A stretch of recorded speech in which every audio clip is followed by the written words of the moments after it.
Hello friends, તો સ્વાગત છે તમારું સ્વાદની સફરમાં। આજે આપણે બનાવીશું ખારી સિંગ કે જે નાના હોય કે મોટા હોય બધાને ખૂબ જ પસંદ આવે છે। આ ખારી સિંગ આપણે માત્ર 15 જ મિનિટમાં તૈયાર થઈ જાય છે।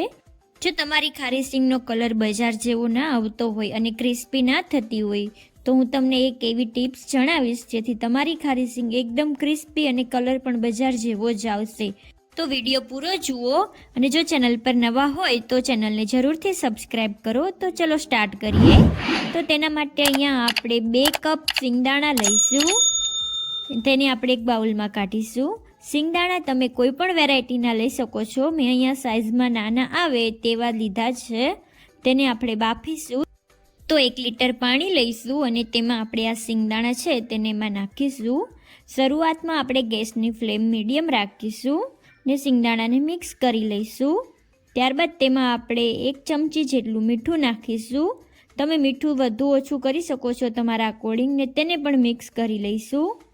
આ સિંગદાણાને આપણે ટોટલ 5 મિનિટ માટે બાફીશું। તો પહેલાં આપણે 2 મિનિટ માટે બાફીશું અને તો બસ તેને મિક્સ કરતા જઈશું।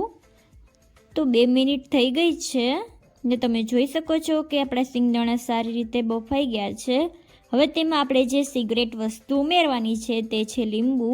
તો લીંબુનો રસ અહીંયા આપણે 1 ચમચી નાખીશું।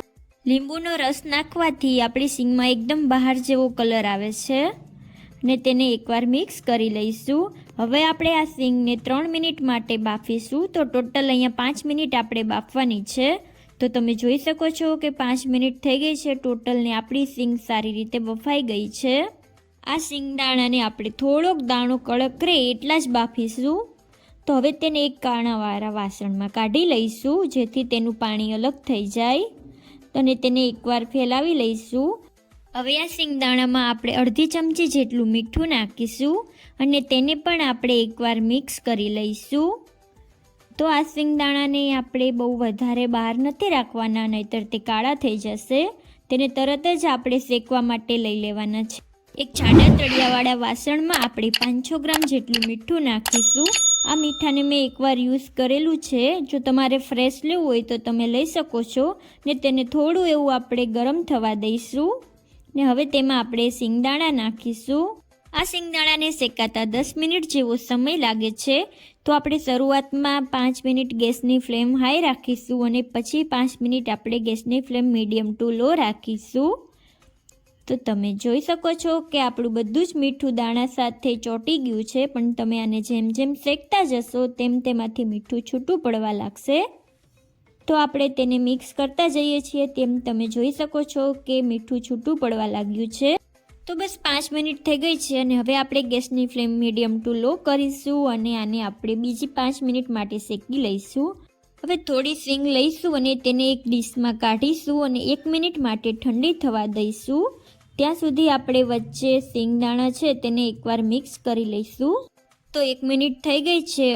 તો હવે આપણે આ સિંગદાણાને જોઈએ તો એકદમ સહેલાઈથી તેનું પોતરું અલગ થઈ જાય છે। તો બસ સિંગ આપણી શેકાઈ ગઈ છે। હવે તેને એક જારો લઈશું અને તેમાંથી આપણે કાઢી લઈશું। તેને આપણે એક કાણાવાળી પ્લેટમાં કાઢીશું જેથી કોઈ એક્સ્ટ્રા મીઠું હોય તો તે પણ નીકળી જાય। તો તમે જોઈ શકો છો કે મેં અહીંયા સિંગને કાઢી લીધી છે। આવી જ રીતે આપણે બધી જ સિંગ હોય તેને શેકી લઈશું। જો તમને મારી રેસિપીઝ ગમતી હોય તો વિડીયોને લાઇક કરો, શેર કરો અને ચેનલને સબસ્ક્રાઈબ કરવાનું ભૂલતા નહીં। બાજુમાં આપેલું બેલ આઇકન દબાવો જેથી વિડીયોની નોટિફિકેશન સૌથી પહેલાં મળે। મને કોમેન્ટ કરીને જરૂરથી જણાવજો કે તમને રેસિપી કેવી લાગી।